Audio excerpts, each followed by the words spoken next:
개척교회 중심으로 확진자가 73명으로 늘어났다는 뉴스를 보았습니다. 좁은 공간에 모여서 마스크도 쓰지 않고 찬송하고 기도하고, 그래서 참석자의 73%가 감염됐다고 합니다. 방역 수칙을 제대로 지키지 않았던 것으로 파악이 되어집니다. 철저한 발열 검사와 마스크 착용으로 추가 감염이 전혀 발생하지 않았던 팔복교회와 온사랑교회를 생각하면 이분들의 행동에는 상당한 문제가 있지 않았는가 생각이 됩니다. 이태원 클럽에 다녀온 뒤 코로나19에 걸렸던 학원 감사에 감염되었던 고등학생 2명이 다녀가서 성도 762명 전원이 검사를 받았지만 모두 음성 판정이 나오지 않았습니까? 믿음이라고 하는 것은 추상적인 것이 아닙니다. 믿음은 비실제적인 것이 아닙니다. 믿음은 실제이고 현실입니다. 우리에게 시험이 왔을 때 신앙인은 최선을 다해서 시험을 피해가는 게 아니라, 도망하는 게 아니라 이겨내야 합니다. 신명기 32장 11절 말씀에 이런 말씀이 있어요. 마치 독수리가 자기의 보금자리를 어지럽게 하며 자기의 새끼 위에 너풀거리며 그의 날개를 펴서 새끼를 받으며 그의 날개 위에 것을 엎는 것 같이, 그렇게 말씀을 하십니다. 하나님이 그렇게 이스라엘 백성들을 이렇게 업었다, 이렇게 말씀하고 계시는 거죠. 보금자리에 편히 어미가 날라주는 먹이만 먹던 새끼 독수리가 둥지에서 쫓겨나서 땅으로 곤두박질 칠 때 얼마나 살기 위해서 그 새끼 독수리는 날개짓을 하겠습니까? 물론 바닥에 추락하기 전에 어미가 새끼를 받겠지만 그 새끼의 입장에서는 죽을 힘을 다해서 날아올라야 했던 것이 아닙니까?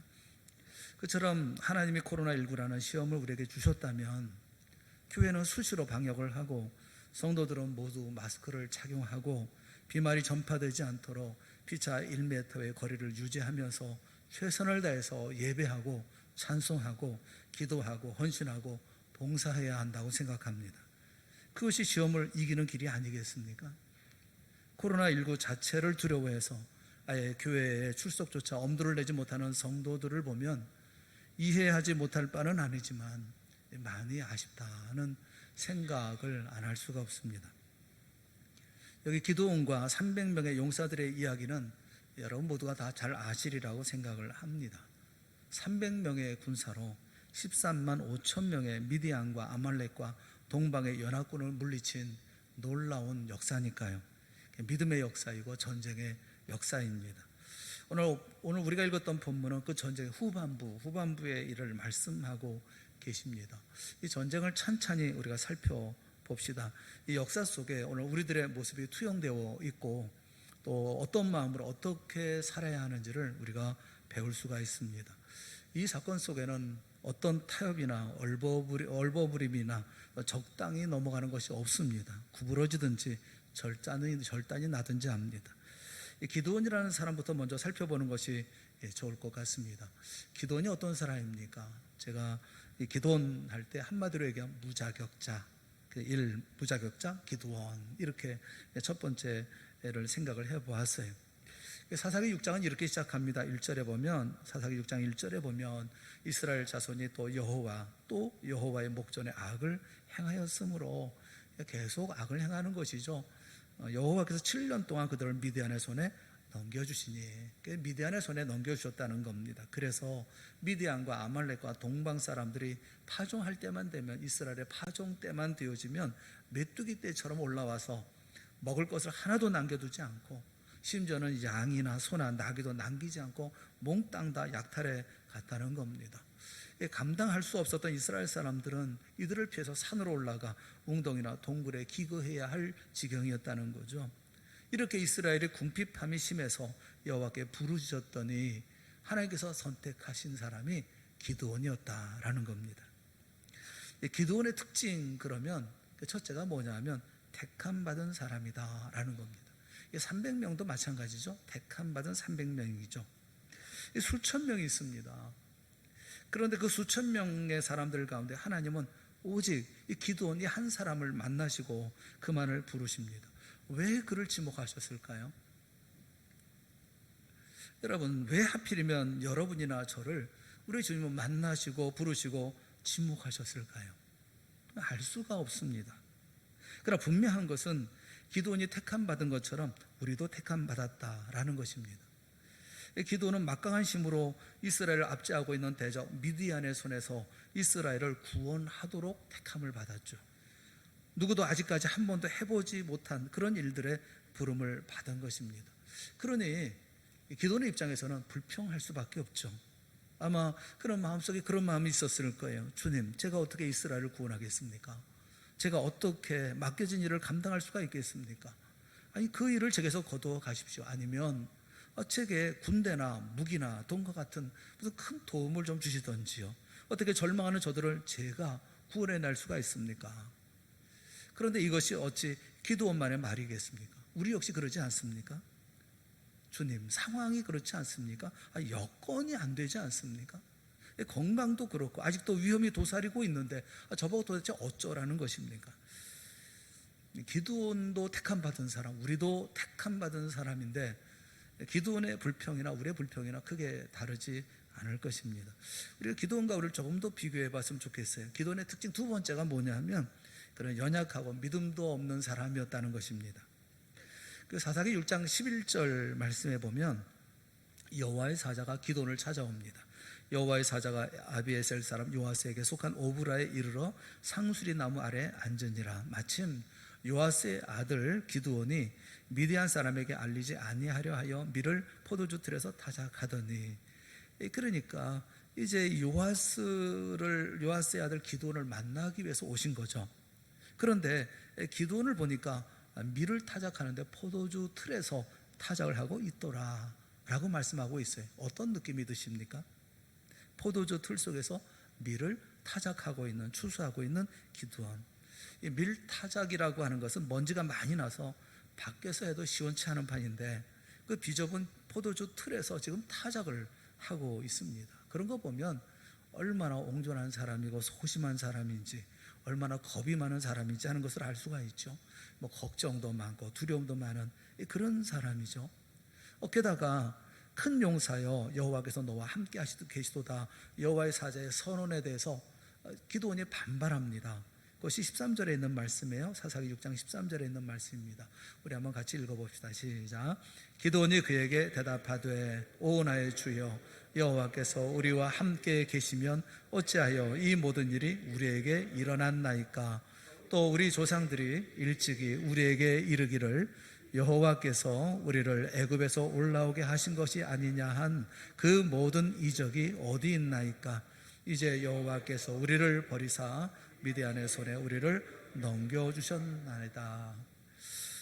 여러분, 이 말을 이렇게 가만히 곱씹어 생각해 보면 여기 기드온의 짜증이 묻어나오지 않습니까?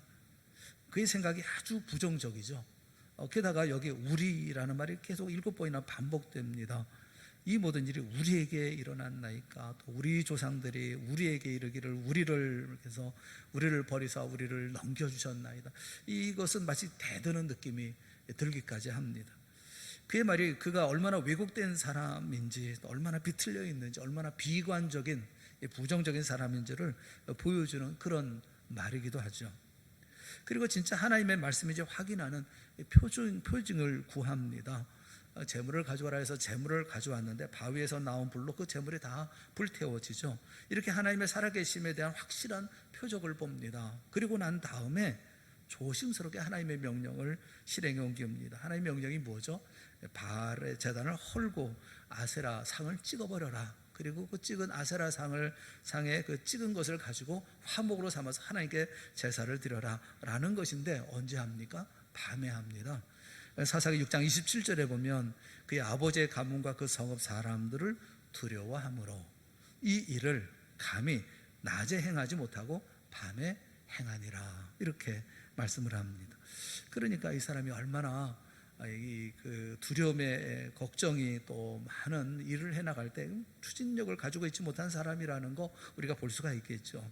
나팔을 불어서 이스라엘의 군대를 부릅니다. 그리고도 안심이 안 돼서 여러분이 잘 아시는 유명한 시험으로 하나님을 시험하죠. 양털 한 뭉치를 타작마당에 두고 이스라엘 양털에만 있고 주변 땅은 마르게 하시면 하고 얘기하고, 그 다음 날이 되어지니까 반대로 주변 땅에 이슬이 젖고 양털만 마르게 하는 그런 시험을 또 하나님 앞에 요구하지 않습니까? 여러분, 우리도 그렇지 않습니까? 우리도 기도원과 크게 다르지 않죠. 우리 주님을 쉽게 믿지도 않고 끊임없이 표정을 요구하기도 하죠. 매사가 그렇습니다. 우리도 기도원처럼 연약하고 믿음도 없고 두려움도 걱정도 많은 사람들이죠. 하나님의 백성이고 예수 그리스도의 제자라는 말이 무색하게 작은 용기도 낼 줄 모르는 겁쟁이들이 우리들이 아니겠습니까? 기도원과 우리 크게 다르지 않죠. 그런데 여기서 끝입니까? 여러분, 택함 받은 자에게 나타나는 그 일이 있어요. 그것은 바로 하나님이 함께 하신다라는 것입니다. 하나님의 개입이 있어요. 하나님의 두 번째 우리가 생각할 것은 하나님의 개입입니다. 여러분, 역사는 하나님의 역사라는 사실을 믿으시기 바랍니다. 인류의 역사, 나라의 역사, 개인의 역사 모두가 다 하나님의 역사입니다. 기도원과 300명의 군사 그리고 13만 5천 명과의 전쟁, 이 전쟁은 말이 되지 않습니다. 그래서 이 전쟁에서 승리했다고 한다면 이건 300명의 승리가 아니죠. 여기는 하나님의 역사가 분명히 있는 것입니다. 하나님이 역사를 써가실 때 사람을 세워서 일하십니다. 이스라엘을 구원하시려 할 때 하나님은 모세 한 사람을 보내십니다. 오늘 본문의 미디안과 아말렉과 동방 사람의 연합군에 대항해서도 하나님은 한 사람 기드온을 부르셨습니다. 하나님은 사람들을 다 모아서 군사회의를 하거나 막강한 군대를 보내시는 게 아니에요. 하나님의 사람, 그 한 사람을 통해서 하나님은 일을 하십니다. 비록 초라하고 겁이 많고 또 형편없는 사람이라 할지라도 하나님이 그를 부르시고 붙들어 주시고 역사하심으로 하나님의 일을 완성해 나아가십니다. 흥미로운 말씀이 있어요. 사사기 6장 21절에 이렇게 말씀을 하고 있습니다. 이것은 여호와의 사자를 만나고 난 다음에 이제 표징을 구하고 그래서 제물을 드렸을 때 나타난 일이죠. 여호와의 사자가 손에 잡은 지팡이 끝을 내밀어 고기와 무교병에 대니 불이 바위에서 나와 고기와 무교병을 살랐고 여호와의 사자는 떠나서 보이지 아니한지라. 이 말씀을 보면서 저는 궁금하더라고요. 제 생각에는 이 지팡이를 내밀어 제물에 대면 불이 어디서 나와야 합니까? 지팡이에서 나오는 게 맞을 것 같아요. 지팡이를 냈으니 지팡이에서 불이 나와야 되지 않겠습니까? 아니면 하늘에서 불이 떨어지든지 그래야 되는 것이 아니겠어요? 그런데 재물을 올려놓은 바위에서 불이 나와서 그 재물을 다 태워버립니다. 왜 그럴까? 조금 전에 기도원이 뭐라고 얘기합니까? 우리 조상들이 애굽에서 올라오게 한 그 모든 이적들은 어디 있는 겁니까? 우리를 왜 그 미디안에 넘겨버려서 이 고생을 하게 만듭니까? 그 이적은 어디 있습니까? 라고 불평했던 것을 생각하면 왜 반석에서 불이 남았는지 하는 것을 우리가 추측해 볼 수가 있어요. 40년 광야길을 걷던 이스라엘 백성들이 반석에서 터쳐나오는 물을 마시며 생명을 유지할 수가 있었습니다. 그 물을 마시고 살 수가 있었죠. 이제 그 물을 내었던 그 반석에서 불을 내심으로 출애굽 역사의 기적에 이 기도원으로 동참하게 하시는 것입니다. 그러니까 출애굽의 이적을 이 전쟁에서 내가 보리라 라는 메시지가 아니었을까 싶어요. 이 전쟁에 하나님이 개입하시겠다는 겁니다. 이스라엘 백성을 애굽에서 끌어나올 때 그 개입하셨던 것처럼 이렇게 이 전쟁에 개입하시겠다는 것이죠. 이것뿐만이 아니에요. 기드온을 개인적으로 격려하시고 신과 용기를 주십니다. 사사기 6장 14절 말씀에 보면 너는 가서 너의 힘으로 이스라엘을 미디안의 손에서 구원하라. 내가 너를 보낸 것이 아니냐. 내가 너를 보냈기 때문에 그런 것을 믿고 나가서 그 일을 해야 하라는 것이죠. 또 이 사사기 6장 16절 말씀에 내가 반드시 너와 함께 하리니 내가 미디안 사람 치기를 한 사람을 치듯 하리라 약속을 하십니다. 또 여호와의 사자를 대면하여 보았다고 두려워하는 기드온에게 사사기 6장 23절에는 너는 안심하라 두려워하지 말라 죽지 아니하리라 말씀하십니다. 내가 너를 보냈다 말씀하고 계시고 내가 너와 반드시 함께 할 거다 라고 말씀을 하십니다. 그래서 미디안 사람 크 많은 사람도 한 사람 치는 것처럼 할 거다. 그리고 아무리 그런 자리 가운데 있다 하더라도 안심하라 두려워하지 마라 생명은 내게 있는 것이고 너는 죽지 않을 거야 라고 말씀하고 있는 것이죠. 여호와의 영이 임해서 나팔을 불어 이스라엘 군대를 모으게 하시고 아직 안심하지 못하고 있는 기드온을 위해서 양털에 이슬이 있게 하는가 하면 또 양털만 마르게 하십니다. 32,000명의 이스라엘 군대 중에서 300명만 출현하게 하시고 적군을 두려움에 떨게 만드시고 또 마침내 전투가 벌어지자 또 적군들이 친구끼리 서로 칼로 치게 해서 자면하게 하십니다. 이 모든 것들이 하나님이 하신 일이죠. 하나부터 열까지 처음 시작부터 마지막 끝까지 하나님이 역사하신 것입니다. 그래서 여호와의 사자가 기도를 향해서 큰 용사라고 선언한 거예요. 왜 큰 용사라고 선언했느냐 하면 여호와께서 너와 함께 계셨기 때문에 그렇다는 거예요. 어처구니 없고 비상식적인 전쟁이지만 승리할 수 있었던 유일한 이유는 바로 하나님이 너와 함께 계시기 때문이다라는 것입니다. 사랑하는 여러분, 우리야말로 용사 중에 큰 용사가 아닙니까? 하나님이 우리와 함께 하시기 때문에 그런 것 아니겠어요? 어떤 학자는 여기 기드온에게 나타나던 여호와의 사자, 이 여호와의 사자는 바로 예수 그리스도를 가르친다라고 설명하신 분이 계셔요. 그렇다면 예수님을 만나고 예수님으로 구원을 받고 예수 그리스도와 함께하는 우리야말로 바로 큰 용사가 아니겠습니까? 코로나19의 사태 속에서 우리가 모여 예배하는 것이 비상식적으로 보입니까? 뭘 상식하게 보이십니까? 오히려 저는 여러분께 묻고 싶어요. 하나님의 도우심으로 오늘까지 살아오셨다고 고백하시면서 자신의 인생에서 오직 예수 그리스도밖에 없다고 말씀하시면서 왜 주님을 섬기는 일에 최선을 다하지 않습니까? 이 전쟁은 처음부터 하나님의 전쟁이었고 하나님이 이끄시는 전쟁이었고 승리하게 하신 전쟁이었습니다. 그러면 이 코로나19의 사태는 하나님과 상관없는 것입니까? 하나님이 함께 하시는 것, 하나님이 우리와 함께 하신다는 사실에 대해서 성경 우리가 분명히 말씀하고 있어요. 우리가 세 번째 생각해 볼 것은 그럼 300명의 의미는 뭔가라는 거예요. 하나님이 택하신 300명은 어떤 의미가 있는 것입니까? 기드온이 이스라엘에서 군대를 소집했을 때 모인 사람이 32,000명이 모였습니다. 그런데 하나님은 두려워 떠는 자는 돌려보내라 말씀하셔요. 그 이유를 설명하시죠. 사사기 7장 2절에 그 설명하고 계셔요. 여호와께서 기드온에게 이르시되 너를 따르는 백성이 너무 많은즉 내가 그들의 손에 미디안 사람을 넘겨주지 아니하리니. 이들이 32,000명이 나서 싸워서 혹여라도 이긴다면 자신들이 싸워서 이긴 것이라고 생각할 수 있어서 그들에게 주지 않겠다는 겁니다. 이는 이스라엘이 나를 것으로 스스로 자랑하기를 내 손이 나를 권하였다 할까 함이니라. 그래서 돌아간 백성이 22,000명, 32,000명 가운데 22,000명이 돌아갑니다. 남은 사람은 10,000명이 남죠. 그런데 하나님은 아직도 많다고 하시면서 물가로 데리고 가서 하나님이 함께 가라고 하는 이들만 데리고 가라고 명령하신 사람이 300명입니다.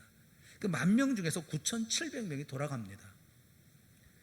어떤 분은 개가 핥는 것 같이 물을 먹는 자세를 가지고 있는 사람, 또 무릎을 꿇고 물을 먹는 자세를 가지고 있는 사람들, 이런 사람은 돌려보내고 일어서서 손으로 움켜 물을 입에 대고 핥는 자, 이런 그 사람들은 택하신 것을 보면 그 자세가 남다르다, 뭐 이렇게 말씀하시는 분이 계시는데, 저는 그 어떤 격으로 할지라도 하나님은 적은 사람을 택하셨을 거라고 생각을 합니다.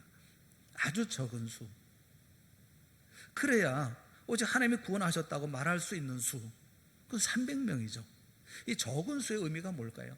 전혀 상대도 안 되고 할 수도 없고 이길 수도 없고 이긴다는 거 상상도 할 수 없는 적은 수의 군사를 왜 하나님은 택하시게 하셨을까요? 첫째가 뭐냐면 두려워 말고 믿기만 하라는 겁니다. 두려워하지 말라는 거예요. 찬양대가 찬양한 것처럼 두려워하지 말라는 거예요. 메뚜기 떼처럼 몰려드는 미디안과 아말렉과 동방 사람들로 말미암아서 이스라엘은 충분히 위축될 수밖에 없었습니다. 게다가 13만 5천 명과 300명, 일당 한 사람이 550명과 싸워야 하는 이런 싸움이 되겠습니까? 그러나 그들을 향해서 그들을 두려워하지 말라는 것입니다. 능히 이기리라는 것입니다. 왜 그렇습니까? 하나님이 함께 하시기 때문이라는 것입니다. 여러분, 지난 주일 제가 설교할 때 갈렙이 가나안과의 전쟁에서 이길 수 있는 이유에 대해서 설명을 하고 있어요. 민수기 14장 9절에 있는 말씀이에요. 갈렙이 우리가 이길 수밖에 없는 이유가 있다고 설명을 합니다. 우리 한번 다 같이 읽어보시죠. 시작. 다만 여호와를 거역하지는 말라. 또 그 땅 백성을 두려워하지 말라. 그들의 보호자는 그들에게서 떠났고 여호와는 우리와 함께 하시느니라. 그들을 두려워하지 말라. 그들의 보호자는 그들에게서 떠났고 우리와는 누가 있습니까? 여호와가 우리와 함께하기 때문에 두려워하지 말라. 똑같잖아요. 능히 이기리라는 거예요. 300명이지만 능히 이긴다는 거예요. 마가복음 5장에 보면 회당장 야이로가 예수님을 찾아옵니다.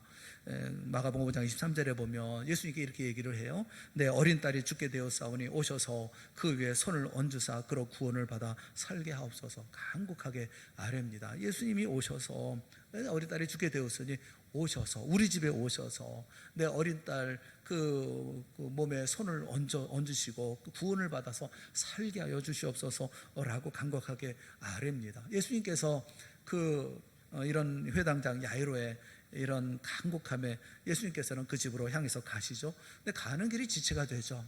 병자를 만나고 하는 일들 때문에 지체가 됩니다. 그러는 사이에 집에서 사람들이 옵니다. 와서 얘기를 하죠. 당신의 딸이 죽었나이다. 이렇게 소식을 전합니다. 그때 예수님이 회당장 야이로에게 말씀하셨죠. 뭐라고 말씀하셨습니까? 두려워하지 말고 믿기만 하라. 이렇게 말씀하셨어요. 그리고 베드로와 야고보와 요한을 데리시고 한참 장례를 치르면서 울며 통곡하고 있는 회당장의 집에 들어가셔서 너희가 어찌하여 떠들며 우느냐? 이 아이가 죽은 것이 아니라 잔다 라고 말씀하시고 아이의 손을 잡고 달리다금 소녀야 일어나라 말씀하시니 12살 된 소녀가 일어나서 걷습니다. 예수님은 아이에게 먹을 것을 주라 말씀하셨어요. 저는 우리나라가 온 세상이 마치 울며 통곡하며 난리치는 회당장 야이로의 장례식장만 같아요. 너희가 어찌하여 떠들며 우느냐? 예수님의 말씀을 듣는 것 같아요. 물론 우리의 힘은 14만 5천 앞에 300에 불과합니다. 여러분 그러나 두려워하지 마세요. 이 전쟁은 우리에게 속한 것이 아니요 하나님께 속한 것임을 여러분 믿으십시오. 기드온과 300명의 군사가 제일 먼저 할 일이 있다면 그것은 두려움을 극복하는 일이에요.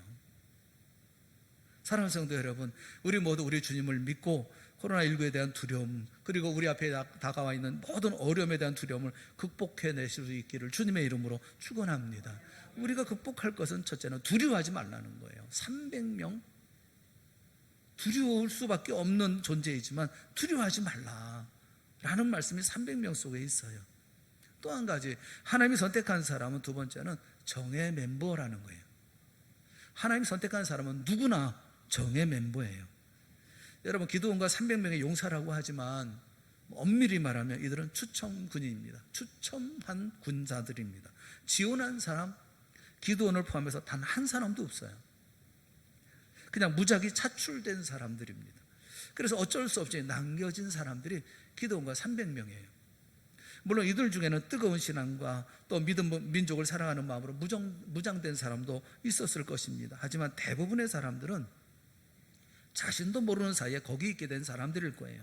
아마도 이 자리에 300명의 자리에 섰을 때 후에 막급인 사람들도 아마 있었을 겁니다. 아마도 그런 생각이 들었을 거예요. 그냥 엎어져 물이나 먹을 걸 왜 그때 손으로 움켜 먹었던 거야. 제 생각에는 그 300명만 무리지어 있다가 눈에 확 띄지 않았을까 싶어요.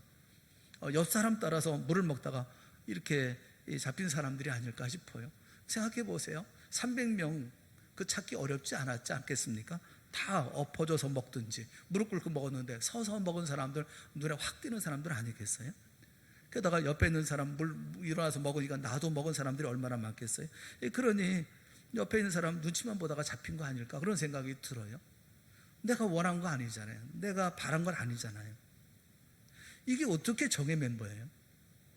정의라고 하면 그리고 거기서 뽑은 사람들이라고 하면 300명이라고 하면 날렵하고 용맹스럽고 믿음이 좋고 생명 걸고 할 수 있는 사람을 해야 하는 뽑아야 되는데 어디 그런 사람들이 뽑힌 것입니까? 사랑하는 여러분, 큰 용사라고 하는 선언은 우리 스스로의 입장에서 보는 게 아니에요.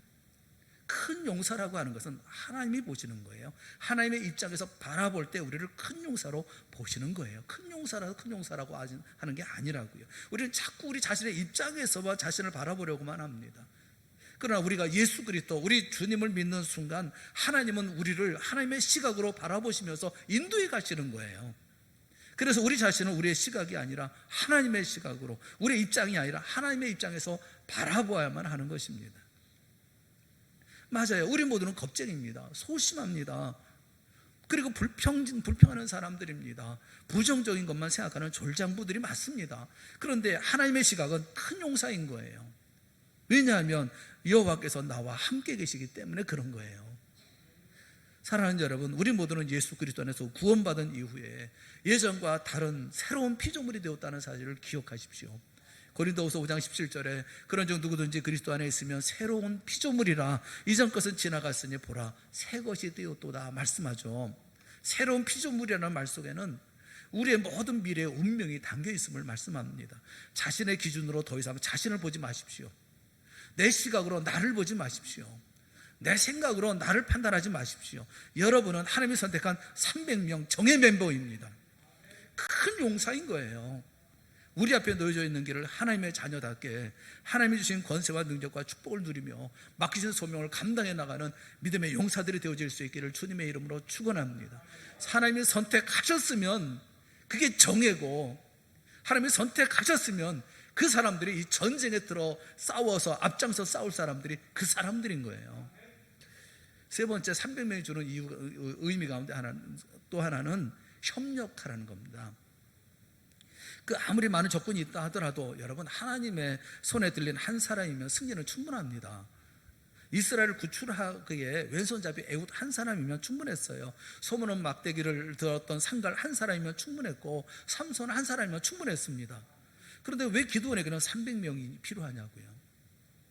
13만 5천 명을 이기려면 300명이 필요했던 것일까요? 그렇지 않습니다. 애굽을 탈출해 나올 때 애굽을 굴복시키는 하나님이 10가지 재앙을 할 때 누가 도운 사람이 있나요? 그러면 왜 300명이 필요합니까?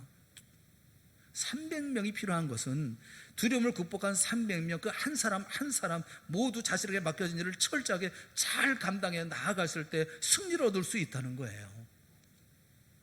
300명이 모두 손에 나팔을 들고 빈 항아리를 들고 항아리 안에 이 횃불을 감춥니다. 이들을 셋으로 나누죠. 미디안 연합군의 진영에 가까이 다가갑니다. 밤중에 가까이 다가가서 에워싸고, 그리고 갑자기 나팔을 불어대고 각기 항아리를 부수면서 여호와 기드온의 칼이다 목이 터져라 외치니까 저들끼리 서로 일어나서 죽이고 이런 일들이 벌어졌던 것이 아니겠어요? 다 도망해버리고 말았던 거죠.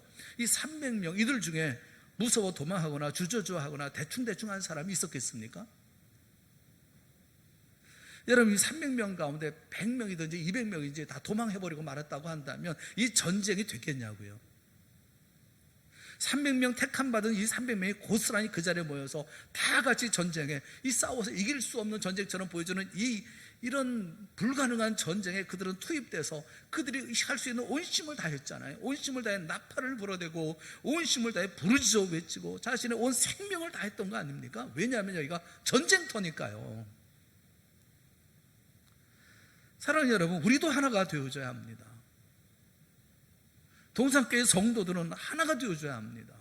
하나같이 뭉쳐져야 돼요. 몇 사람만 모여서 열심을 내고 몇 사람만 모여서 예배하고 몇 사람만 모여서 기도하고 몇 사람만 모여서 찬송하고 그래서 승리할 수 있겠어요? 동산을 사랑하는 성도 여러분, 싸우는 일에는 내 생각이 어떻든 아직 때가 이르렀다거나 방법이 틀렸다거나 이게 아니라다거나 이런 거 접어버리고 하나가 되어야 합니다. 여기 300명을 한 마음이어 했고 모두 생명을 다했어요. 그래서 마침내 승리를 얻은 것이 아니겠습니까? 나는 임반도일 찬양대도 다 모여서 찬양할 수 있기를 주님의 이름으로 축원합니다. 모든 성도들이 다 같이 모여서 하나님 앞에 예배하고 자리가 모자라서 이곳에 앉을 수가 없어서 다른 곳에 있더라도 모여서 다 같이 예배할 수 있는 이런 날이 빨리 올 수 있기를 바라는 거예요. 300명은요 다 같이 한 사람이 그 모두 하나처럼 300명이 하나처럼 모여서 그 일을 감당했기에 그 모든 일을 감당했던 거예요. 저는 여기서 교훈을 몇 가지 여러분과 좀 나누고 싶어요. 첫째 교훈이 뭐냐면 고스란히 300입니다. 오늘 본문의 8장 4절 말씀을 여러분 한번 보시죠. 8장 4, 사사기 8장 4절 같이 보겠습니다. 시작. 기드온과 그와 함께 한 자 300명이 요단강에 이르러 건너고 비록 피곤하나 추격하며. 여러분이 이 말씀 볼 때 좀 이상하게 보이지 않습니까? 이상한 것이 없나요? 여기 저는 보면서 이상하더라고요. 300명이 기드온과 그와 함께 앉아 300명이 요단강에 이르고 이르러 건너고, 여러분 아무리 손쉬운 전쟁이라도 사상자는 항상 나오기 마련입니다. 그런데 그 12만 명과 싸우는 그 전투 중에 단 한 사람의 사망자나 단 한 사람의 심각한 부상자가 없었다는 말이잖아요. 그리고 이들이 이제 치를 전투도 만만치 않았던 것이 세바와 살문나와 함께 있던 미디안의 연합군은 아직도 1만 5천 명이 남아 있습니다. 그런데 사사기 8장 12절 말씀에 보면 세바와 살문나가 도망하는지라 기드온이 그들의 뒤를 추격하여 미디안의 두 왕 세바와 살문나를 사로잡고 그 온 진영을 격파하니라. 완전한 승리를 이루어요. 제가 믿기는 이 전쟁이 완료될 때까지, 이 전쟁이 끝날 때까지 300명의 군사 중 단 한 사람도 죽거나 다친 사람은 없었을 것이라고 저는 믿습니다. 전쟁을 하는데, 적군과 싸우는데, 적군과의 그 격투만 아니라, 적군과의 이런 전투만 아니라, 이런 전쟁에 벌어지는 일들만 아니라 안전사고라는 것도 있는 거예요. 이런 일을 하다가 다치기도 하고 저런 일을 하다가 다치기도 하는 거예요. 그런데 300명 가운데 한 사람도 다친 사람이 없잖아요. 그 전투를 다 마치고, 그리고 요단강을 이 300명이 건넙니다. 저는 이 전쟁이 완전히 끝날 때까지 한 사람도 다치지 않았을 줄로 믿어요. 사랑하는 성도 여러분, 여러분이 300명의 정예 멤버로 참여하시는 한 이들과 같을 줄로 저는 믿습니다. 우리가 하나님의 놀라운 역사에 참여하고 이 전쟁에 참여하고 싸우는 일에 동참하면 우리를 보호하시는 분이 누구십니까? 하나님이 보호하십니다. 끝까지 이 싸움을 하도록 우리에게 힘과 능력을 베풀어 주시고 우리를 강력한 힘으로 보호해 주십니다. 이것이 300명이 우리에게 주어주는 교훈이잖아요. 두 번째 교훈이 뭐냐면 피곤해도 전진하라는 거예요. 사사기 8장 5절 말씀을 보죠. 사사기 8장 5절 말씀 우리 같이 보겠습니다. 시작. 그가 숫곳 사람들에게 이르되 나를 따르는 백성이 피곤하니 청하건대 그들에게 떡덩이를 주라. 나는 미디안의 왕들인 세바와 살문나의 뒤를 추격하고 있노라 하니. 그러니까 여기까지 왔을 때 배가 고픈 거예요. 떡덩이도 먹지 못하고 배를 쫄쫄 굶고 여기까지 온 거예요. 그러니까 숫곳 사람들에게 가서 떡덩이를 좀 달라, 우리에게 300명이잖아요. 그러니까 떡덩이를 달라라고 얘기했더니 숫곳 방백들이 거절합니다. 분해를 찾아가서 또 얘기했는데 분해도 거절합니다. 왜 거절할까요? 그럴 수밖에 없는 게 저쪽은 15,000명이 있어요. 여기는 300명이 있습니다. 승산이 있을 거라고 생각합니까? 여기 그 다음 절에 말씀하고 있잖아요. 숫곳의 방백들이 이르되 세바와 살문나의 손이 지금 내 손 안에 있느냐? 아니지 않냐? 도울 수 없다는 거예요. 도와주었다가 오히려 보복당하고 공인의 피해를 볼까봐 너희들이 승리한다는 보장도 없고 승리할 것처럼 보이지도 않는다는 거죠. 300명이 뭐 가서 이기겠어요? 그래서 쩔쩔 굶습니다. 거절당하고 그냥 굶으면서 추격합니다. 피곤합니다. 배고픔을 참으면서 전쟁을 치러 나갑니다. 오늘 설교의 제목이 피곤하나 추격하며 라고 한 거예요. 그래서 피곤이라는 말은 야예프라는 말인데 지쳤다는 겁니다. 많이 약해져 있는 거예요. 많이 약해져 있는데 그래도 포기할 수 없는 것이 우리에게 준 임무이고 소명이기 때문에 그렇다는 겁니다. 하나님의 일은 힘든 거예요. 하나님이 우리에게 맡기신 싸움은 희생을 담보하지 않으면 할 수가 없는 거예요. 배고프지만 가는 거예요. 언제까지 팔짱 끼고 앉아가지고 이 모든 게 다 물러갈 때까지 기다리겠어요? 하나님이 그런 싸움을 우리에게 주십니까? 홍해를 마른 땅으로 건넜다. 간단합니까? 간단하지 않아요. 개천 건넌 겁니까? 개천을 건넌 게 아니잖아요. 바다를 건넌 거예요. 애굽의 대군이 한꺼번에 몰살된 정도로 애굽의 대군이 다 들어와서 한 줄로 쭉 길게 늘어서가지고 그래서 거기에 한꺼번에 몰살될 정도로 긴 거리라고, 먼 거리라고요. 먼 거리를 마른 땅으로 간다 하더라도 땀 흘리지 않을 수가 있습니까? 숨이 턱에 차지 않을 수가 있습니까? 온심 다해서 짐을 지고 수레를 밀고 끌고 건너지 않았겠습니까? 얼마나 조급한 마음에 그래 달리듯이 뛰어갔겠습니까? 그렇게 건넌 것이 아니겠어요? 그래서 홍해를 건넜죠. 이스라엘 백성들이 요단강을 건널 때 궤를 맨 제사장들의 발바닥이 요단의 물을 밟고 멈추면 위에서 물이 끊어진다. 그래서 제사장들이 그 요단에 발을 잠그자 위에서부터 물이 흘러오던 물이 끊어져서 다른 곳으로 흘러가서 쌓였다, 이렇게 말씀을 해요. 그런데 성경을 보면 모든 백성이 다 지나가도록 요단강 한 복판에서 제사장들은 궤를 메고 있었다는 거예요. 요단강에 그 백성들이 다 지나갈 때까지 100명입니까? 200명입니까? 수많은 60만의 그런 많은 사람들이 다 지나가는 동안에, 그동안 제사장들은 궤를 메고 있었던 거 아닙니까? 땀을 뻘뻘 흘리고 힘든데 지치고 피곤한데 하루 온종일 궤를 메고 있었다는 거 아닙니까?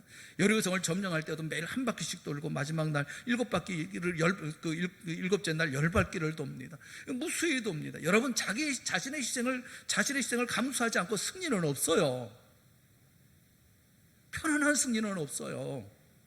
하나님의 전쟁입니다. 하나님이 이기게 하시고 하나님이 다 하십니다. 그런데 하나님이 택하신 사람, 이 전쟁에 사용하는 사람들은 굶기도 하고 피곤하기도 하고 힘들기도 하고 어렵고 힘들기도, 땀 흘리기도 하고 피도 흘리는 거예요. 그럼에도 불구하고 전지라는 거예요. 계속 가야 되는 거예요. 그게 우리에게 주어진 길이라는 것입니다. 피곤해도 전지다라는 것입니다. 이게 우리가 얻어야 할 교훈이에요. 세 번째 교훈은 끝까지 순종해야 승리한다는 것입니다. 기드온과 300명의 군사는 이미 전쟁에서 대승리를 거뒀어요. 사사기 8장 10절 말씀을 보시면, 이때에 세바와 살문나가 갈골에 있는데 동방 사람의 모든 군대 중에 칼든 자 12만 명이 죽었고, 기드온의 군대는 엄청난 일을 해낸 것입니다. 12만 명을 죽였어요. 그리고 난 다음에 그 남은 15,000명가량은 그들을 따라와서 거기에 있더라. 그러니까 두 미디안의 왕들이 도망가면서 후퇴하면서 남은 패잔명들을 다 모아서 간 겁니다. 15,000명의 군사와 함께 요단강을 건너서 자신의 나라로 돌아온 거예요. 그렇다면 이제 임무가 충분히 수행된 거 아닙니까? 외적을 물리쳤으니까 이제 다 된 거 아닙니까? 그런데 기드온과 300명의 군사는 계속 그 나라까지 쳐들어간 거예요. 그곳까지, 그 적진까지 들어간 거예요. 적의 나라, 적의 진영까지 들어간 거예요. 그 나라로 들어간 거예요. 여러분, 무섭지 않나요? 300명이에요. 뭐 대군을 이끌고 들어간 게 아니에요. 걱정되지 않습니까? 돌아가고 싶지 않나요? 그만해도 되지 않을까요? 그런데 왜 이들은 적국에, 게다가 아직도 충분한 병력을 유지하고 있는 이들을 향해서 추격을 멈추지 않고 있는 것일까요? 게다가 지금은 기습한 것도 아니잖아요. 한밤중에 기습하고 나팔과 항아리 들고 그랬던 게 아니잖아요. 지금은 대낮에 칼과 창을 들고 15,000명과 싸우기 위해서 달려가고 있지 않습니까? 왜 그러고 있는 겁니까? 이유는 단 하나입니다. 그 이유가 뭐냐면 하나님이 그만하라고 하실 때까지 하는 거예요. 하나님이 그만하라고 말씀하시지 않았기 때문에 그렇습니다. 이 전쟁은 하나님께 속한 거예요. 하나님이 끝났다고 할 때까지는 끝난 것이 아닙니다. 하나님이 그만하라 하시면 그칠 거예요. 사랑하는 성도 여러분, 코로나19와 싸워야 합니다. 언제까지요? 하나님이 그만하라고 할 때까지. 그게 1년이 걸리든 2년이 걸리든 10년이 걸리든 싸워야 되는 거예요. 얼마까지 도망가 있고 얼마까지 피해 있으려고 그래요? 하나님의 군사들의 의미와 책임이 뭐냐면 하나님께서 그만하라 하실 때까지 하는 거예요. 우리는 하나님의 군사들입니다. 우리의 지휘관은 오직 우리 주님이십니다. 어떤 사람들은 병거를 자랑하고 어떤 사람은 말을 의지하지만 우리는 오직 우리 주님만 자랑하고 우리 주님만 의지합니다. 전략도 무기도 끝내는 것도 주님이 정하시는 거예요. 광야를 지날 때 이스라엘 백성들은 구름기둥과 불기둥의 인도를 받습니다. 바울도 성령의 인도를 받아서 아시아로 가지 아니하고 마게도냐로 향합니다. 주님의 백성은 사람의 생각과 계획에 의존하지 않습니다. 내 생각을 고집하지 않습니다. 성령을 따라 나가고 성령을 따라 행합니다.